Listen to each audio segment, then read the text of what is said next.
আসসালামু আলাইকুম ফ্রেন্ড, আপনারা সব কেমন আছেন? আমি তো ভালো আছি। আবার একটা নতুন ভিডিও নিয়ে চলে এলাম। আজকে ভাতে দেখেন কী কী তরকারি হয়েছে। পুঁইয়ের শাক হয়েছে, কুমড়ো দিয়ে, আবার পোস্ত দিয়ে আছে। আর আজকে পুঁইয়ের শাকটা খুব ভালো হয়েছিল, পোস্ত দিয়ে করা হয়েছিল তো। কুমড়ো, পোস্ত আর পুঁইয়ের শাক ডাঁটা খুব ভালো হয়েছিল তরকারিটা। আর লঙ্কা দিয়ে সেনে খেলাম, কিন্তু খুবই ভালো লাগলো। তো এখানে ভালো করে মাখিয়ে ভাতটা খেলাম। মুখে ভরতেই মানে মুখের মধ্যে একটা আলাদাই টেস্ট পাওয়া গেল।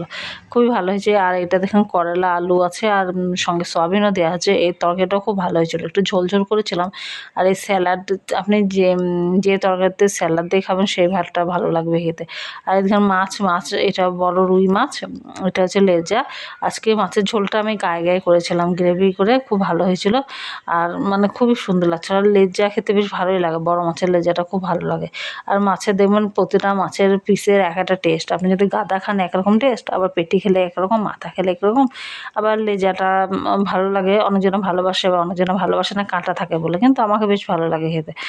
তা এখানে দেখেন সব খাচ্ছি। আর আজকে তরকারিগুলো খুব ভালো হয়েছে। আর এখন তো চৈত্র মাসের শেষের দিকে, এখন চোত গাজনের টাইম। চৈত্র মাসের শেষ তারিখ, আর দুদিন পরে নববর্ষ। তা সবারই কেমন কাটছে অবশ্যই জানাবেন। তা এখানে এইভাবেই ভাতটা খাচ্ছি। আর সব তরকারিগুলো এবার মাখিয়ে নিলাম, সব তরকারিগুলো মাখিয়ে এবার ভাত খাচ্ছি। আর আপনারা আমার এই খাওয়ার ভিডিওটা দেখতে খুব ভালোবাসেন দেখছি।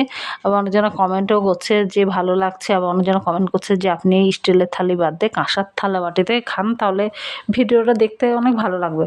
তা আমার তো কাঁসার থালা বাটি আছে দু একটা, সেটা ভরা আছে। তা আপনারা যদি সবাই কমেন্টকে পাঠান যে কাঁসার থালা বাটিতে খেতে, তাহলে সেটা বার করতে হবে। তো এখন আপাতত স্টিলের থালা বাটিতেই খাচ্ছে। আর এখানে দেখেন লেজাটা কিন্তু খুব ভালো ছিল, বড় মাছের লেজা তো একটা আলাদাই টেস্ট। তো এখানে দেখেন লেজাটা আমি খেয়ে নিলাম। এবার কাঁটাটা আমাদের বিড়াল আছে, তাকেই দিয়ে দেবো।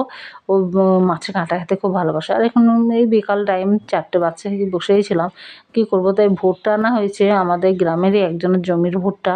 তা ভুট্টাটা আজকে দেখুন পোড়াবো, একটু নুন দিয়েছি আর একটু হলুদ দিয়ে পোড়াবো, তাহলে ভুট্টার ভেতরে একটু নুন ঢুকবে, খুব ভালো লাগবে। আর ভুট্টাটা এত গরম ছিল কী বলবো।